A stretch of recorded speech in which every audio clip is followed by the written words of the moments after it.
Good morning friends.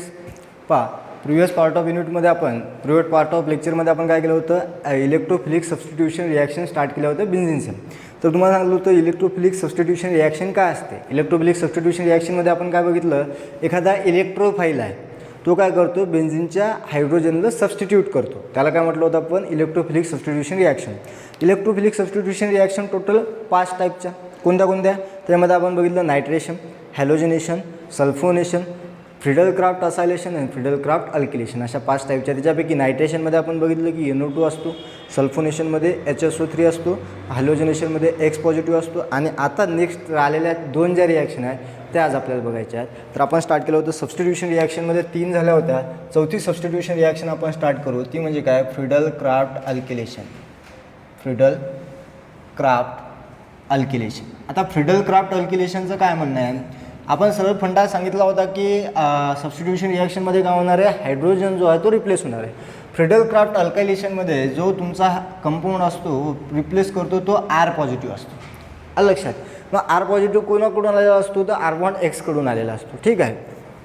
हा तुमचा काय असेल, इलेक्ट्रोफाईल असेल या ठिकाणी.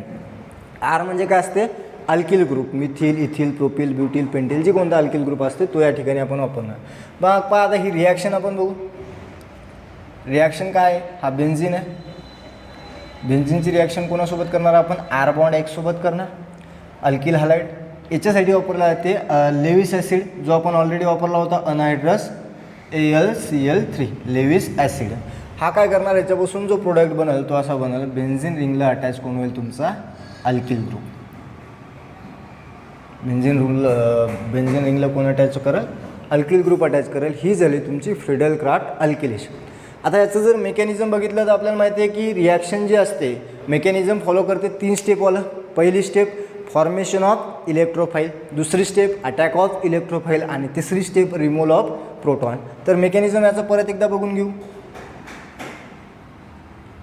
मेकॅनिझममध्ये काय बघणार आपण, सगळ्यात पहिलं step formation of electrophile. Formation of electrophile.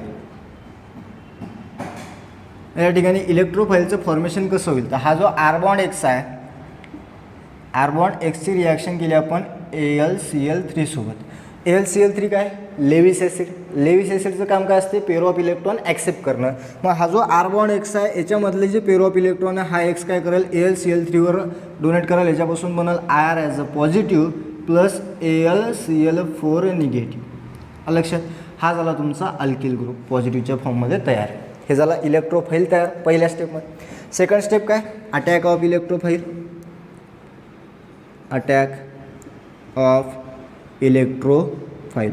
इलेक्ट्रोफाईलचा अटॅक करायचा, कोणावरती करायचा, बेन्झिनिंगवरती करायचा. तर मग पहा ही बेन्झिनिंग आहे.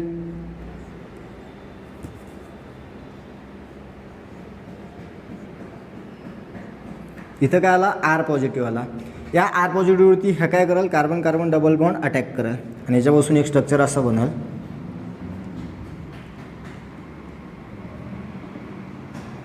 R इथं ऑलरेडी एक हायड्रोजन प्रेझेंट होता आणि इथं येईल पॉझिटिव्ह चार्ज. आता या पॉझिटिव्ह चार्जला स्टेबल करण्यासाठी काय करतो, हा रेझोनेटिंग स्ट्रक्चर शो करतो, रेझोनन्स दाखवतो. ते रेझोनेटिंग स्ट्रक्चर असे डबल बॉन्डची शिफ्टिंग इथं होणार. इथं पॉझिटिव्ह चार्ज येईल, इथं डबल बॉन्ड, इथं डबल बॉन्ड, इथं होता R आणि H. परत एक रेझोनेटिंग स्ट्रक्चर ते असं बनव.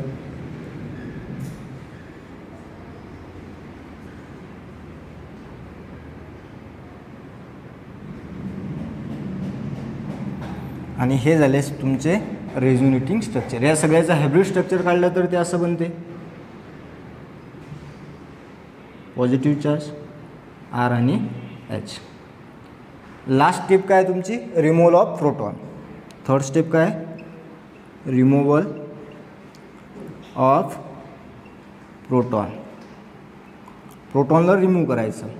त्यासाठी काय वापरणार, पहिल्या स्टेपमध्ये जो AlCl4 निगेटिव्ह चार्ज बाहेर पडलेला आहे हा काय करेल, या बेन्झिनिंगचा प्रोटॉन ॲब्स्ट्रॅक्ट करून घेईल. म्हणजे याच्यापासून स्ट्रक्चर असं बनवतो, पॉझिटिव्ह चार्ज होता, इथं डबल बॉन्ड, इथं R आणि H. तर आलेला जो कंपाऊंड आहे तुमचा AlCl4 निगेटिव्ह या हायड्रोजनला ॲब्स्ट्रॅक्ट करेल आणि हायड्रोजनचे इलेक्ट्रॉन या दोघांमध्ये शिफ्ट होतील आणि याच्यापासून स्ट्रक्चर असं बनल.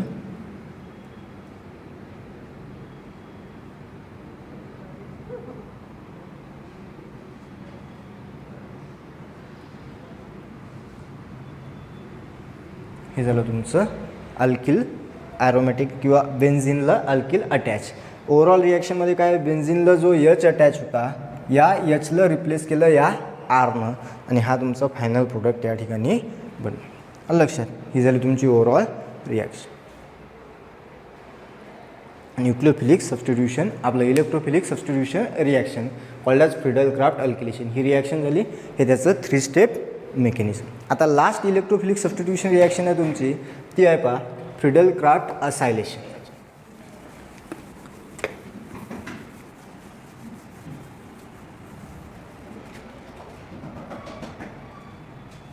आता फ्रिडल क्राफ्ट असायलेशनचं म्हणणं काय, याचं म्हणणं आहे तुमचं COR हा वाला जो ग्रुप असते हा इलेक्ट्रोफाईल तुमच्या हायड्रोजनला रिप्लेस करणार. पहा रिॲक्शन बघू आपण. याच्यावरती रिॲक्शन करा तुमचे RCOClची. RCOClची रिॲक्शन केली. ही रिॲक्शन पण इन द प्रेझेन्स ऑफ अनहायड्रस AlCl3च्या प्रेझेन्समध्ये होत असते. AlCl3 याच्यापासून काय बनणार आहे तुमचा पहा, हायड्रोजनला कोण रिप्लेस करेल, हायड्रोजनला रिप्लेस करेल तुमचा हवाला कंपाऊंड COR. ठीक आहे, हायड्रोजनची रिप्लेसमेंट कोण केली, CORनं केली, ते या ठिकाणी दाखवलं. आता याचं मेकॅनिझम बघू की रिॲक्शन होते कशी. मेकॅनिझम 3 स्टेपमध्ये आपल्याला माहिती आहे. Mechanism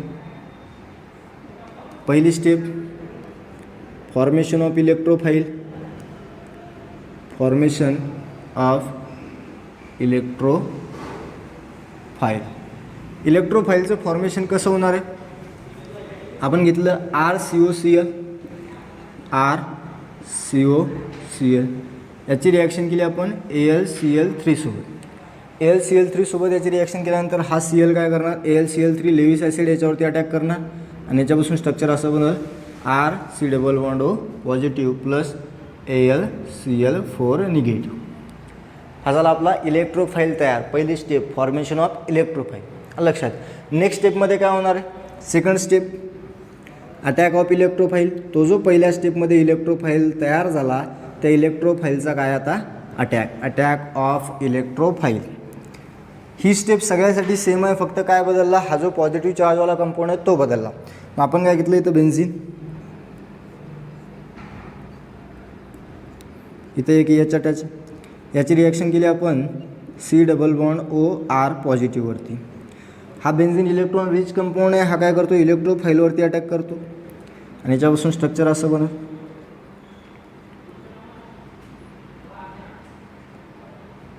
C≡O≪R.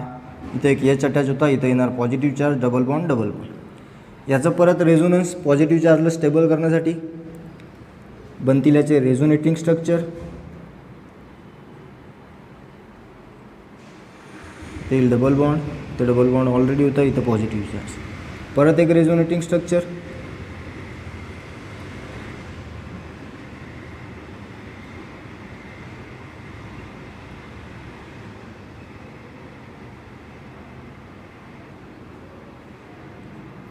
याचं सगळ्याचं बनल, हे झाले तुमचे रेझोनेटिंग स्ट्रक्चर. याचं एक हायब्रिड स्ट्रक्चर बनल, ते या फॉर्ममध्ये असणार.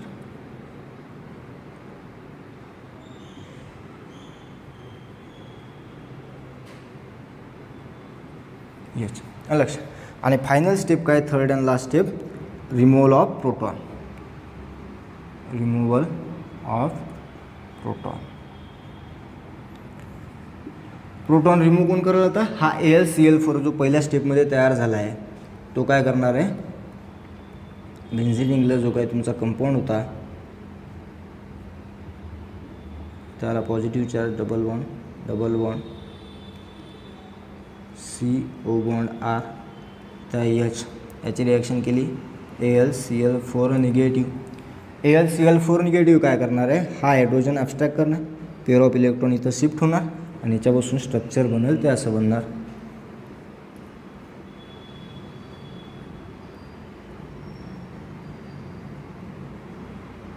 हे झालं तुमचं फायनल प्रोडक्ट. म्हणजे हायड्रोजनला पुन्हा रिप्लेस केलं CORनं. COR काय असेल या ठिकाणी इलेक्ट्रोफाईल असणार विथ मेकॅनिझम.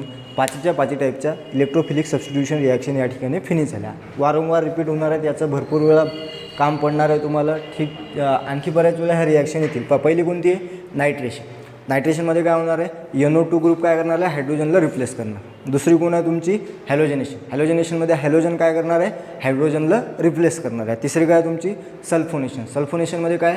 HSO3 पॉझिटिव्ह जो ग्रुप आहे तो काय करणार? हायड्रोजनला रिप्लेस करणार. चौथी काय? Friedel Crafts alkylation. अल्किलेशनमध्ये R ग्रुप काय करतो? हायड्रोजनला रिप्लेस करतो. पाचवी काय? Friedel Crafts acylation. Acyl group जो आहे तो हायड्रोजनला रिप्लेस करतो. या ठिकाणी पहिली टाईपची इलेक्ट्रो रिॲक्शन जी होती तुमची इलेक्ट्रोफिलिक सबस्टिट्यूशन रिॲक्शन जो बेन्झिन शो करणार होता ती फिनिश झाली. आता बेन्झिन एक्स्ट्रीम कंडिशनला आणखीसुद्धा काही रिॲक्शन शो करतो. त्या कोणत्या कोणत्या आहेत ते आपण पहा.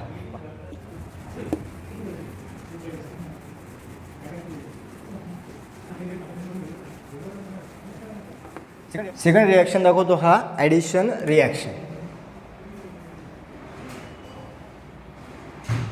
Addition reaction. आता बेन्झिन काय दाखवणार आहे? ॲडिशन रिॲक्शन दाखवणार आहे. कोणत्या कोणत्या ते आपण सगळ्यात पहिले बघू. पहा, हा झाला तुमचं बेन्झिन. आपल्याला माहिती आहे बेन्झिनमध्ये काय आहे? डबल बॉन्ड आहे आणि डबल बॉन्डवरती H2 ची ॲडिशन आरामात होऊ शकते. लक्षात, in the presence of nickel. निकेलच्या प्रेझेन्समध्ये H2 ची ॲडिशन बेन्झिनवरती होऊ शकते. आपल्याला ऑलरेडी माहिती आहे. मग हा H2 जो आहे एका डबल बॉन्डसाठी एक H2 तर 3 डबल बॉन्डसाठी 3 H2 आणि याच्यापासून काय बनणार? सायक्लोहेक्झेन. काय बनणार आहे? सायक्लोहेक्झेन. हा होता तुमचा बेन्झिन. बेन्झिनचं कन्व्हर्जन कशामध्ये झालं? सायक्लोहेक्झेनमध्ये. म्हणजे या प्रत्येक ठिकाणी कोण अटॅच झाला? आता हायड्रोजन अटॅच झाला. एक एक हायड्रोजन ऑलरेडी होता. इथे काय असतील आता 2-2 हायड्रोजन प्रत्येक कार्बनला अटॅच असतील. हा झाला सायक्लोहेक्झेनची पहिली ॲडिशन रिॲक्शन जी कोण दाखवली? बेन्झिन दाखवली. ॲडिशन रिॲक्शनमध्ये आता जर हायड्रोजनच्या ऐवजी हॅलोजनची ॲडिशन करतो. 2 नंबरची रिॲक्शन आहे तुमचा बेन्झिन. बेन्झिनमध्ये 3 मॉलिक्यूल ऑफ Cl2 ची ॲडिशन करतो. 3 मॉलिक्यूल ऑफ Cl2 ची ॲडिशन केल्यानंतर काय बनणार आहे तुमचा? प्रत्येक कार्बनला काय अटॅच होणार आहे? एक Cl, Cl, Cl, Cl, Cl आणि Cl. हायड्रोजन तर ऑलरेडी आहे. जो हायड्रोजन आहे तो दाखवला काय नाही दाखवला काय फरक पडत नाही, पण जो तुमचा हॅलोजन आहे तो हॅलोजन आपल्याला रिप्रेझेंट करावा लागेल. लक्षात. आता 2 टाईपच्या रिॲक्शन आपण बघितल्या. पहा, आपल्याला माहिती आहे नॉर्मल कंडिशनला जर आपण याचं जर स्ट्रक्चर घेतलं तर ते काय होणार आहे? ते होणार आहे C6H6. C6H6 वरती जर Cl2 ची ॲडिशन करतो तर आपल्याला माहिती आहे ही जी ॲडिशन आपण अल्केनवरती करत होतो कोणाच्या प्रेझेन्समध्ये? UV लाईटच्या. ही पण रिॲक्शन कोणाच्या प्रेझेन्समध्ये होणार? UV लाईट किंवा सनलाईटच्या प्रेझेन्समध्ये ही रिॲक्शन होणार. या केसमध्ये काय होत होतं? याचा एक हायड्रोजन एक Cl ग्रुप काय करत होता? रिप्लेस करत होता. मग हे काय बनेल? C6H5Cl. लक्षात. सेम तशीच रिॲक्शन या ठिकाणी दिसायला लागली आपल्याला. म्हणजे काय होणार आहे? तुमचा जो कंपाऊंड आहे Cl2 ची काय होणार? डबल बॉन्डवरती ॲडिशन होणार आहे आणि त्याच्यापासून काय बनणार आहे? रिॲक्शन जी होती ती UV लाईटच्या प्रेझेन्समध्ये होते. UV लाईटच्या प्रेझेन्समध्ये याला हीट करावं लागते. या ठिकाणी हीट तुम्हाला प्रोव्हाइड करावं लागणार. ह्या झाल्या 2 टाईपच्या तुमच्या रिॲक्शन. त्याच्यामध्ये आपण काय बघितलं की पहिल्या केसमध्ये बेन्झिनचं कन्व्हर्जन सायक्लोहेक्झेनमध्ये, दुसऱ्या केसमध्ये बेन्झिनला काय झाले? या ठिकाणी सगळेचे सगळे हायड्रोजन प्रत्येक डबल बॉन्डवर अटॅच झाले. लक्षात. आणि या ठिकाणी काय झालं? प्रत्येक डबल बॉन्डवर हॅलोजन अटॅच झाला. आता इथं जे टेम्परेचर असते खूप जास्त हाय टेम्परेचर वापरल्या जाते. नियर अबाउट 500 केल्विनच्या जवळपास टेम्परेचर या ठिकाणी प्रोव्हाइड करावं लागते. ह्या 2 टाईपच्या ॲडिशन रिॲक्शन कोण दाखवतो? बेन्झिन शो करतो. सगळ्यात पहिले आपण बघितलं इलेक्ट्रोफिलिक सबस्टिट्यूशन रिॲक्शन. आता काय बघितली आपण? Addition reaction of benzene. ठीक आहे. आता नेक्स्ट पॉईंट पहा तुमचा.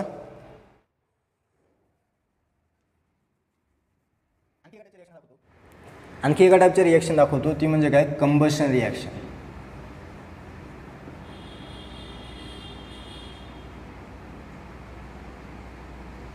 आता कंबशन रिॲक्शन काय असते? आपल्याला पहिलेच एका याच्या फिजिकल प्रॉपर्टीजमध्ये एक गोष्ट क्लिअर केली होती की जर तुम्ही बेन्झिनला हीट केलं तर तो काय करतो? सुटी फ्लेम देणार आहे. ठीक आहे. सुटी फ्लेम देणार आहे. त्या फ्लेमनुसार तो जाणार आहे. हवेमध्ये जर तुम्ही याला काय केलं, कंबशन केलं, जाळलं तर. आता एक गोष्ट आपण ऑलरेडी शिकलो होतो की ऑर्गॅनिक कंपाऊंडचं जर कंबशन केलं तर जेवढे कार्बन असले तेवढे नंबर ऑफ CO2 ग्रुप तयार होतील आणि जेवढे हायड्रोजन असले त्याच्यापेक्षा अर्धे काय तयार होतील, H2O ग्रुप तयार होतील. सेम रिॲक्शन या ठिकाणी होणार आहे. लक्षात. सपोज आपण बेन्झिन घेतला तर बेन्झिनमध्ये काय आहे पहा, कंबशन म्हणजे काय होणार आपल्याला माहिती आहे की ज्यावेळेस आपण कंबशन केलं, ऑर्गॅनिक कंपाऊंडचं जर कंबशन केलं तर प्रोडक्ट काय भेटत असते, 100% प्रोडक्ट भेटणार CO2 प्लस H2O. आता जेवढे कार्बन असले तेवढे CO2, जेवढे हायड्रोजन असले त्याच्या अर्धे H2O भेटत असतात. लक्षात. मग आता एक्झाम्पल घेऊ आपण बेन्झिनचं. C6H6 आहे. C6H6 साठी जवळपास लागतात 15/2 O2 मॉलिक्यूल याला कंबशन करण्यासाठी. एवढे O2 मॉलिक्यूल लागल्यानंतर जेवढे कार्बन आहेत, कार्बनचं कन्वर्जन कशामध्ये होणार, CO2 मध्ये. हायड्रोजन किती, आता ऑक्सिजन किती आहे, जिथं इथं जर हायड्रोजनचं बघितलं तुम्ही 6 आहे, म्हणजे हे काय होईल 3 मॉलिक्यूल ऑफ H2O. लक्षात. 3 मॉलिक्यूल ऑफ H2. C6H6चं जर कन्वर्जन बघितलं तुम्ही तर आता या कंबशन रिॲक्शनचा जर जनरल फॉर्म्युला घेतला तर तो काय होणार, आपल्याला इथं काय फंडा क्लिअर केला की जेवढे कार्बन आहेत तेवढे काय होणार CO2 आणि जेवढे हायड्रोजन आहेत त्याच्या अर्धे काय होणार H2O तयार होणार. ही झाली कंबशनची एक टाईपची रिॲक्शन. म्हणजे बेन्झिन जवळपास 3 टाईपचे रिॲक्शन दाखवलं. पहिल्या इलेक्ट्रोफिलिक सबस्टिट्यूशन रिॲक्शन. मग इलेक्ट्रोफिलिकमध्ये कोणत्या कोणत्या दाखवतो ते आपण बघितलं. दुसरी ॲडिशन रिॲक्शन. ॲडिशनमध्ये कोणाची ॲडिशन कशी होते ते सुद्धा आपण बघितलं. आणि तिसरी रिॲक्शन आहे कंबशन रिॲक्शन. कंबशन रिॲक्शन कशी होते ती सुद्धा आपण या ठिकाणी क्लिअर केलं. आता नेक्स्ट महत्त्वाचा पॉईंट यायचा की ज्यावेळेस इलेक्ट्रोफिलिक रिॲक्शन व्हायला लागली त्यावेळेस जो प्रोडक्ट बनत असतो ना, म्हणजे एखाद्या कंपाऊंडची जर ॲडिशन करत आहे तुम्ही बेन्झिनवरती तर ती 3 पोझिशनला होऊ शकते. कोणत्या कोणत्या, ऑर्थो, मेटा किंवा पॅरा. ऑर्थो किंवा मेटा किंवा पॅरा. तर त्याच्या बेसिसवर याचं डायरेक्टिंग इन्फ्लुएन्स ठरवल्या जाते. का ठरवल्या जाते, डायरेक्टिंग इन्फ्लुएन्स. मग डायरेक्टिंग इन्फ्लुएन्स जे असते ते डिपेंड करते त्या बेन्झिनला ओरिजिनली पहा मोनो सबस्टिट्यूटेड बेन्झिन. कोणाबद्दल बोलू लागलो आपण, मोनो सबस्टिट्यूटेड बेन्झिन. म्हणजे त्या बेन्झिनला ऑलरेडी एक सबस्टिट्युएंट अटॅच आहे. मग तो जे मोनो सबस्टिट्युएंट आहे तो मोनो सबस्टिट्युएंटवर डिपेंड करते की येणारा जो सबस्टिट्युएंट आहे तो बेन्झिनच्या कोणत्या पोझिशनला अटॅच होणार आहे. म्हणजे तो ऑर्थो पोझिशनला अटॅच होणार, तो मेटा पोझिशनला अटॅच होणार की तो पॅरा पोझिशनला अटॅच होणार, हे डिपेंड करते त्याच्या मोनो सबस्टिट्युटेड ग्रुपवरती. एक एक्झाम्पल घेऊ आपण. पहा, हा बेन्झिन आहे. या बेन्झिनला इथं एक्स नावाचा एक ग्रुप अटॅच. लक्षात. हा झाला मोनो सबस्टिट्युटेड बेन्झिन. आता या ग्रुपमुळं येणारा जो ग्रुप आहे, सपोज आपण म्हणू बी नावाच्या ग्रुपला आपल्याला याच्यावरती अटॅच करायचं. तर हा जो येणारा ग्रुप आहे, हा येणारा ग्रुप एकतर ऑर्थो पोझिशनला अटॅच होऊ शकतो, मेटा पोझिशनला अटॅच होऊ शकतो किंवा मग पॅरा पोझिशनला अटॅच होऊ शकतो. ही पण ऑर्थो झाली, ही पण मेटा झाली. मग ऑर्थोला अटॅच होईल, मेटाला अटॅच होईल की पॅराला अटॅच होईल. म्हणजे 3 टाईपचे प्रोडक्ट इथं बनू शकतात. कोणते कोणते पहा, सपोज एकदा आपण म्हटलं तो जो बी येणारा आहे तो अटॅच झाला याच्या कंपॅरिझनमध्ये ऑर्थो पोझिशनला. ठीक आहे. एकदा आपण म्हटलं तो जो बी अटॅच होणार आहे तो बी अटॅच होणार आहे एकदा मेटा पोझिशनला.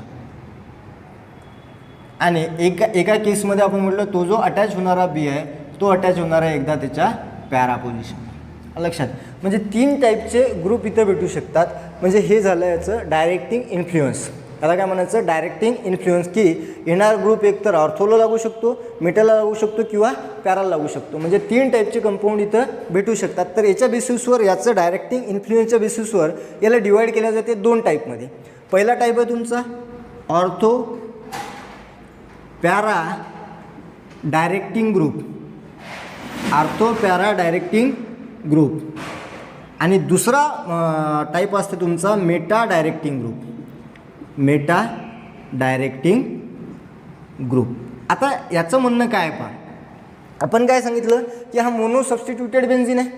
मोनो सबस्टिट्युटेड बेन्झिनवरती एखाद्या नवीन ग्रुपची आपण ॲडिशन करणार आहे. तर येणारा ग्रुप कोणत्या पोझिशनला अटॅच होईल हे कोण ठरवत असतो, तर ते ठरवण्याचं काम असते या पहिल्या सबस्टिट्युएंटचं. जो ऑलरेडी सबस्टिट्युएंट बेन्झिन रिंगला अटॅच आहे तो सबस्टिट्युएंट ठरवणार आहे की हा जो येणारा ग्रुप आहे तो कोणत्या ठिकाणी अटॅच होईल. मग या ग्रुपचं नेचर कसं असू शकते, या ग्रुपचं नेचर 2 टाईपचं असू शकते. पहिला टाईप म्हणजे ऑर्थो पॅरा डायरेक्टिंग ग्रुप. म्हणजे हा ग्रुप काय करणार आहे, ऑर्थो किंवा पॅरा पोझिशनवरती हा इलेक्ट्रोफाईल आहे. तर इथं काय असेल, इलेक्ट्रॉनची डेन्सिटी तो वाढवणार. ऑर्थो किंवा पॅरा पोझिशनला काय करणार, इलेक्ट्रॉनची डेन्सिटी वाढवणार आणि त्या ठिकाणी मग हा ग्रुप अटॅच होईल.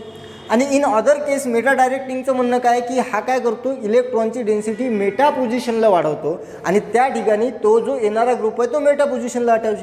म्हणजे दोन टाईपचे डायरेक्टिंग इन्फ्लुएन्स आपल्याला या ठिकाणी पाहायला मिळणार आहेत, ऑर्थो पॅरा डायरेक्टिंग आणि तुमचं मेटा डायरेक्टिंग ग्रुप. तर पहा आपण बोलू आता नेक्स्ट पॉईंटबद्दल, directing influence of mono substituted benzene.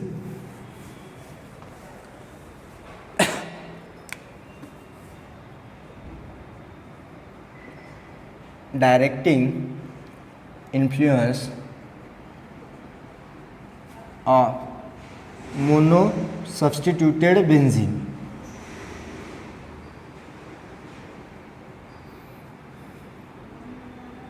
आपण पहिले सांगितलं की डायरेक्टिंग इन्फ्लुएन्स कोणावर डिपेंड करते, जो पहिला ऑलरेडी अटॅच असलेला सबस्टिट्यूएंट आहे त्याच्यावरती डिपेंड करते.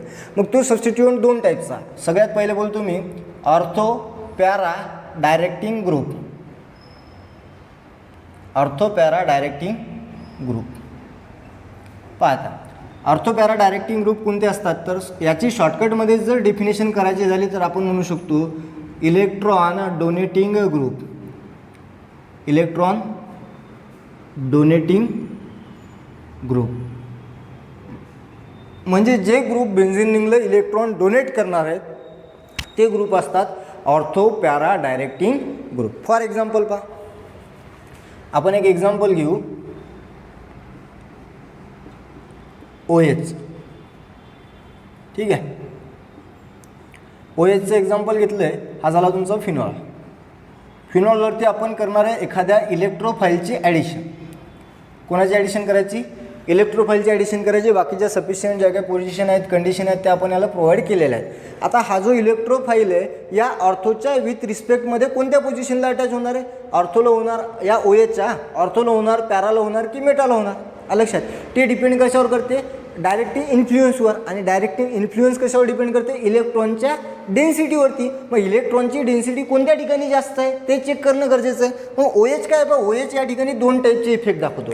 पहिला इफेक्ट म्हणजे ऑक्सिजन मोर इलेक्ट्रोनिगेटिव्ह आहे तर तो काय करतो, पेअर ऑफ इलेक्ट्रॉन स्वतःकडे ओढतो, म्हणजे मायनस हा इफेक्ट दाखवतो. लक्षात, त्याच्यामुळे बेन्झीन काय झाला, इलेक्ट्रॉन डिफिशियंट झाला. आणि OH जवळ आणखी काय आहे, पेअर ऑफ इलेक्ट्रॉन असते, तर मग हा काय करतो, पेअर ऑफ इलेक्ट्रॉनचं डोनेशन करतो. यानं पेअर ऑफ इलेक्ट्रॉनची डोनेशन केल्यानंतर काय होणार आहे, हा जो डबल बॉन्ड आहे हा डबल बॉन्ड कुठे शिफ्ट होणार आहे तुमचा, हा डबल बॉन्ड शिफ्ट होणार आहे या ठिकाणी, म्हणजे इथं येणार निगेटिव्ह चार्ज.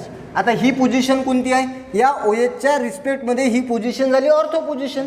म्हणजे पहा काय होणार आहे, त्यानं काय केलं, दोन टाईपचे इफेक्ट दाखवले. म्हणजे पहिले काय केलं, पेअर ऑफ हे जे सिग्मा बॉन्डमधले इलेक्ट्रॉन होते, सिग्मा बॉन्डमधले इलेक्ट्रॉन स्वतःकडे ओढले, सोबत त्याच्याजवळ पाय इलेक्ट्रॉन होते किंवा अनपेड इलेक्ट्रॉन होते, ते अनपेड इलेक्ट्रॉन बेन्झीन रिंगला डोनेट केले. तर याच्यापासून प्रोडक्ट असा बनल, डबल बॉन्ड OH, इथं येणार पॉझिटिव्ह चार्ज, हा निगेटिव्ह चार्ज या ठिकाणी गेला. म्हणजे आता कम्पेअर जर केलं, कम्पेअर कोणामध्ये करायचं, ही झाली ऑर्थो पोझिशन, ही झाली मेटा पोझिशन, ही झाली पॅरा पोझिशन. ऑर्थोवरती डायरेक्ट निगेटिव्ह चार्ज आहे, म्हणजे इलेक्ट्रॉनची डेन्सिटी खूप जास्त आहे as compare to meta, as compare to para. या केसमध्ये आणखी जर याचं डिलोकलायझेशन करतो म्हटलं तर हा पाय बॉन्ड इथे शिफ्ट होईल आणि हा डबल बॉन्ड या ठिकाणी शिफ्ट होईल. याच्यापासून रेझोनेटिंग स्ट्रक्चर भेटल ते असं असणार. पहा रेझोनेटिंग स्ट्रक्चर कसं भेटलं, इथं डबल बॉन्ड, इथं निगेटिव्ह चार्ज, इथं डबल बॉन्ड. म्हणजे पहा आता सेकंड जी इलेक्ट्रॉनची डेन्सिटी वाढली, ती इलेक्ट्रॉनची डेन्सिटी कोणत्या ठिकाणी वाढली, मेटा पोझिशनला वाढली. पहा पहिले कुठं वाढली होती, ऑर्थो पोझिशनला, नंतर कुठं वाढली, मेटा पोझिशनला. आणखी एक डिलोकलायझिंग स्ट्रक्चर याचं भेटू शकते, ते असं, हा ग्रुप इथं शिफ्ट होणार, म्हणजे याच्यापासून स्ट्रक्चर जे बनल ते असं बनल, negative charge, double bond, double bond, double bond OH.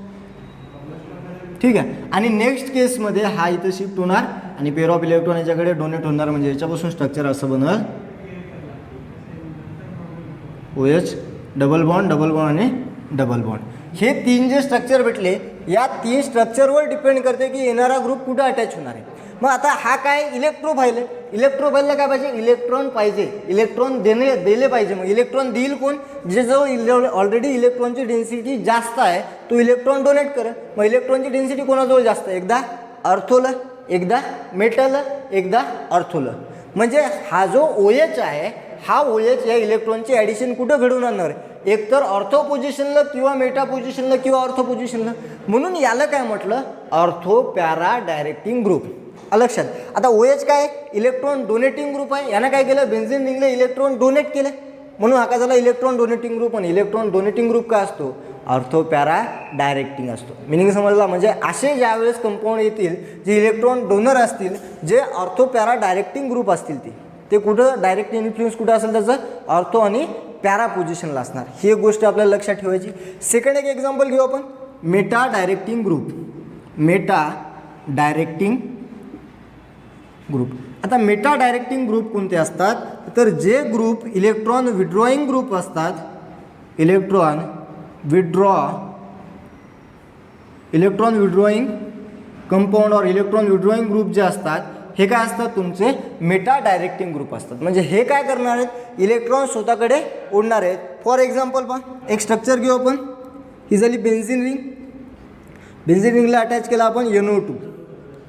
कोण अटॅच केला NO2. आणि इथं काय इलेक्ट्रोफाईल आहे. तर NO2 काय दाखवणार आहे स्ट्रॉंग इलेक्ट्रॉन विड्रॉईंग इफेक्ट. म्हणजे हा काय करणार पेअर ऑफ इलेक्ट्रॉन स्वतःकडे ओढणार म्हणजे -हा इफेक्ट दाखवणार. मग यानं पेअर ऑफ इलेक्ट्रॉन हा स्वतःकडे ओढत आहे तर ह्या कार्बनवरती जो पॉझिटिव्ह चार्ज आहे तो वाढत जात आहे. मग त्या पॉझिटिव्ह चार्जला स्टेबल करण्यासाठी हे काय करतात पेअर ऑफ इलेक्ट्रॉन डायरेक्ट इकडे डोनेट करतात. मग पेअर ऑफ इलेक्ट्रॉन इकडे डोनेट केल्यानंतर जो कंपाऊंड बनवतो असा बनवल बा डबल बॉन्ड NO2 इथं येणार पॉझिटिव्ह चार्ज आणि हे डबल बॉन्ड. मग पहा आता कम्पेअर करा. इथं काय झालं इलेक्ट्रॉनची डेन्सिटी वाढली नाही पण इलेक्ट्रॉनची डेन्सिटी कोणाची तरी पूर्वीपेक्षा कमी झाली. लेस इलेक्ट्रॉन डेन्सिटी झाली. आपल्याला काय म्हणायचं की जिथं इलेक्ट्रॉनची डेन्सिटी जास्त असेल त्या ठिकाणी काय होणार आहे इलेक्ट्रोफाईलचा अटॅक होणार आहे. मग पहा आता सेकंड एक एक्झाम्पल घेतो मी. रेझोनन्स कसं बनल हा पेअर ऑफ इलेक्ट्रॉन इथं शिफ्ट होईल. याच्यापासून जो रेझोनेटिंग स्ट्रक्चर बनल ते असं बनल पहा.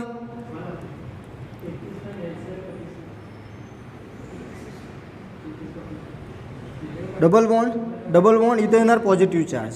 आणि नेक्स्ट आहे तुमचं रेझोनेटिंग स्ट्रक्चर जे बनल ते असं बनल डबल बॉन्ड आणि पॉझिटिव्ह चार्ज. नेक्स्ट स्टेपमध्ये पेअर ऑफ इलेक्ट्रॉन इथं शिफ्ट होईल आणि याच्यापासून स्ट्रक्चर बनल ते असं बनल.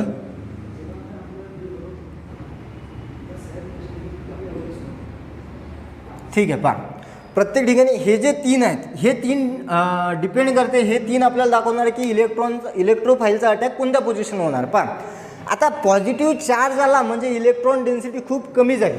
पॉझिटिव्ह इथं काय होतं पहिल्या केसमध्ये निगेटिव्ह चार्ज येत होता म्हणजे इलेक्ट्रॉन डेन्सिटी वाढत होती. आता पॉझिटिव्ह चार्ज आला म्हणजे इलेक्ट्रॉन डेन्सिटी कमी झाली. तर मग हा पॉझिटिव्ह चार्ज कोणत्या पोझिशनला आला.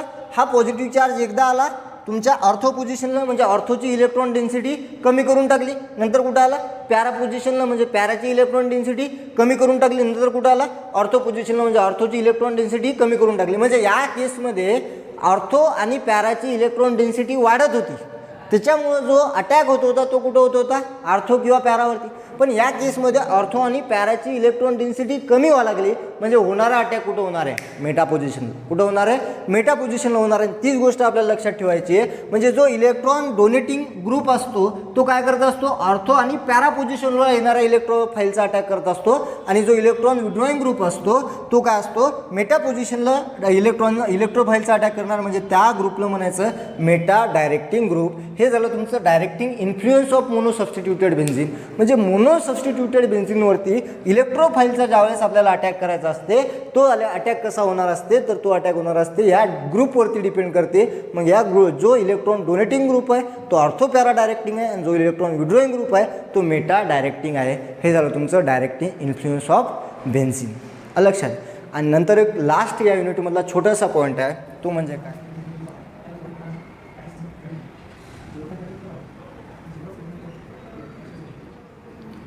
कार्सिनोजेनिसिटी आणि टॉक्झिसिटी. ही काय एक प्रॉपर्टी आहे बेन्झीनची.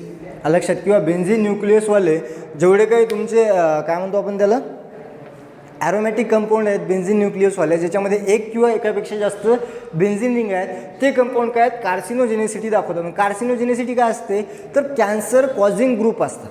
हे काय असतात बेन्झीन असेल बेन्झीनला आपल्याला माहिती आहे कॅरेक्टरिस्टिक काय ऑर्डर आहे कॅरेक्टरिस्टिक स्मेल आहे. पण त्याचं जर नेचर बघितलं तुम्ही तर ह्युमन बॉडीसाठी तो कसा आहे हार्मफुल आहे. त्याच्यामुळे काय होऊ शकतो कॅन्सर आपल्याला होतो. मग काय होते पहा कार्सिनोजेनिसिटी टॉक्झिसिटी काय टॉक्झिकता आहे कॅन्सर होणार म्हणजे आपल्या बॉडीसाठी काय धोकादायक असतो. आणि ह्या बेन्झिन न्यूक्लियसवाले जेवढे काय ॲरोमॅटिक कंपाऊंड आहे ज्याच्यामध्ये एकापेक्षा जास्त बेन्झिनिंग आहेत ते सगळे ग्रुप काय असतात, कॅन्सर कॉझिंग कंपाऊंड असतात. त्याच्यामुळं आपल्याला काय होऊ शकतो, कॅन्सर होऊ शकतो. अशा प्रकारे या ठिकाणी तुमचं हे युनिट काय झालं, फिनिश झालं. लक्षात? ठीक आहे, थँक्यू.